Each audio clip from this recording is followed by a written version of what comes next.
Preface to Master of Self-Realization, Volume-1, written by Shri Nisargadatta Maharaj.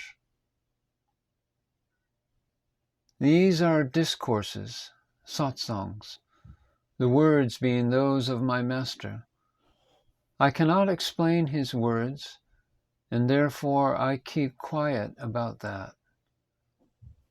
When ego, the me, becomes silent, soham, I am he, automatically starts functioning.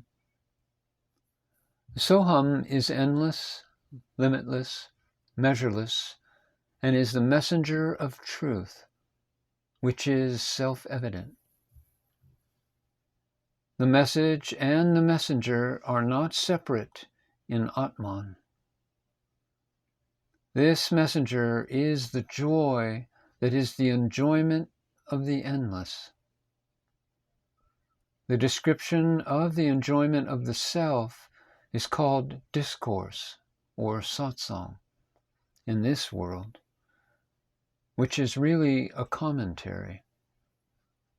The voice of the Master is also called the divine word.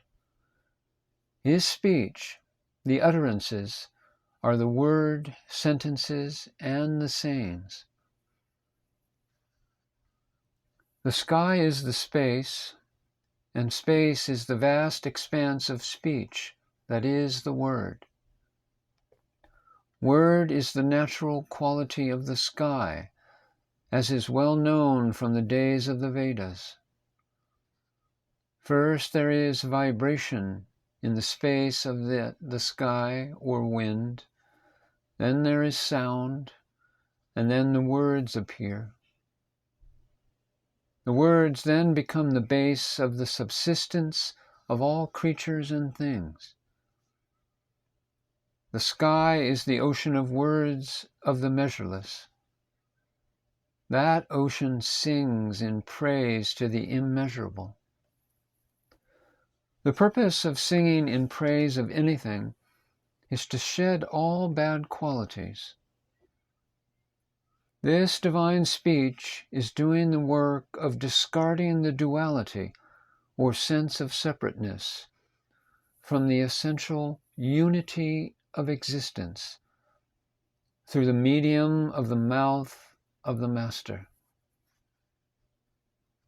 At the very moment and in the very place where all reverence towards the Master arises in our heart, the separateness disappears like an insignificant tiny insect. But alas, such things rarely happen.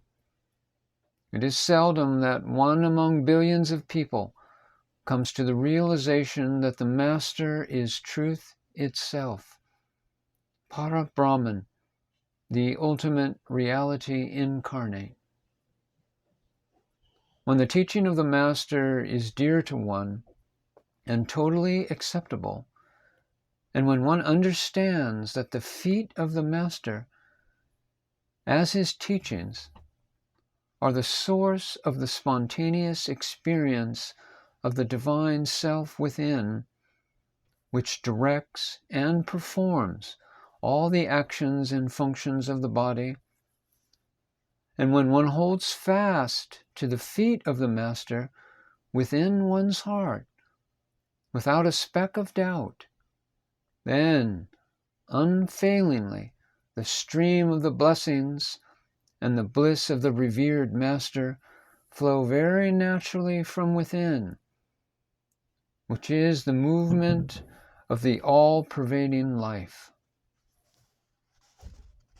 Where complete trust in the divine feet of the Master is active, the grace of the bliss of the Master comes to reside in the nature of spiritual joy, called pralhad. Then non-duality, without a blemish of separateness of you and I in the consciousness, flows unhindered. There is no satisfaction other than the grace of the Master, which is total self-bliss. which is solid and impenetrable. At the time when the Master, Shri Siddharameshwar Maharaj, was giving his discourses, the writer of this preface was a fresh entrant of the path and was but a novice. The only acquaintance was that he was introduced to Maharaj and had the opportunity to see him. The work of listening to the discourses of Maharaj and taking them down in broken sentences was being done by the writer. He was not even knowing whether what he wrote down was correct or not, but the capacity to take down all that he heard was growing, and it can be said that almost all that was heard has been noted in his presence. There were other co-disciples who were learned and had the opportunity of being in the company of Maharaj for many years. They were also taking down the teachings of Maharaj. There are many discourses of Maharaj written by them in their possession. Even then, the writer of this preface has not compared his notes with those of others to verify their accuracy. The writings are as they were heard and written down. It is now 25 years since Siddharameshwar Maharaj has left his physical body. During the last 2 or 3 years, the writings were read out and correctly rewritten. It was intended to publish them, but the efforts made for it were not so far successful.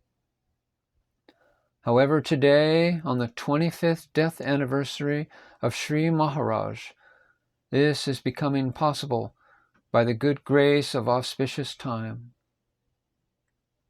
My senior co-disciples, who are great and spiritually well experienced, will also publish the lectures of the Master that are in their possession.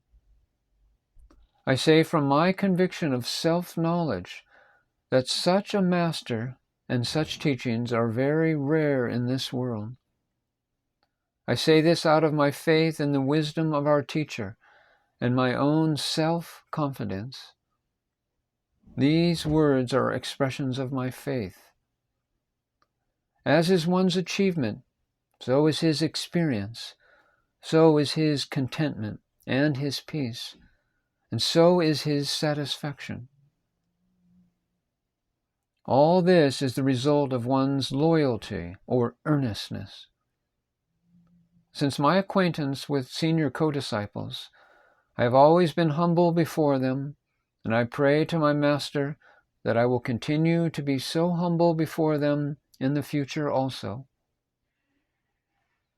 The reason why I have total reverence for my senior co-disciples is that they somehow managed to keep our Master in Bombay for a long time by offering him the sweet dish of their devotion, and I could have the opportunity to meet the Master who is the ocean of knowledge.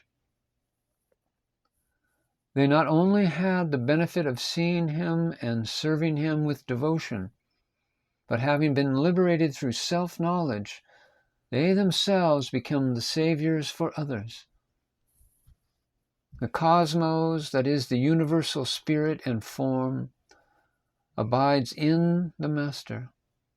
It takes refuge in him, and the senior co-disciples were able to have intimate relationship with him, and thereby they were saved and became liberators for others.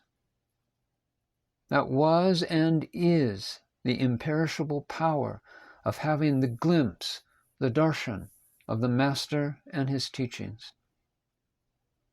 Even those who are simple souls without much learning are purified by having seen only once the great Master who is the ocean of light and merit, the embodiment of knowledge, the knower of spiritual science, and the ocean of wisdom. The sayings and discourses of such a great Master, Shri Siddharameshwar Maharaj, form the contents of this book.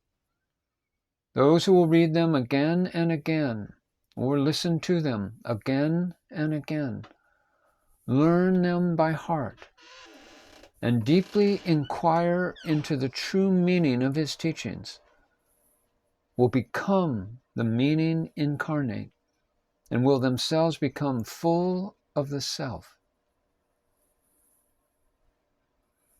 I am putting these words before you as a preface to this book. Every sentence in this book has the potency delivering the fruit of self-realization. One who will read regularly and listen and ponder over these discourses, these satsangs, will himself become the channel for the expression of the inherent spirit of these words. The heavenly records contain the imprints of all the saints and the bevy of self-realized God-men, their projected schemes, their utterances, their meanings, and the very life within. The realized ones truly speak from the fountain of their own direct experience, and there is great conviction in their speech. Their speech has the capacity to discard the ignorance of the ego, and every line in this book has the power to eradicate the reader's ignorance, the listener's ignorance about the true self, and bring forth the true nature of his being. Nisargadatta Maharaj, Saturday, 4th November, 1961, Mumbai.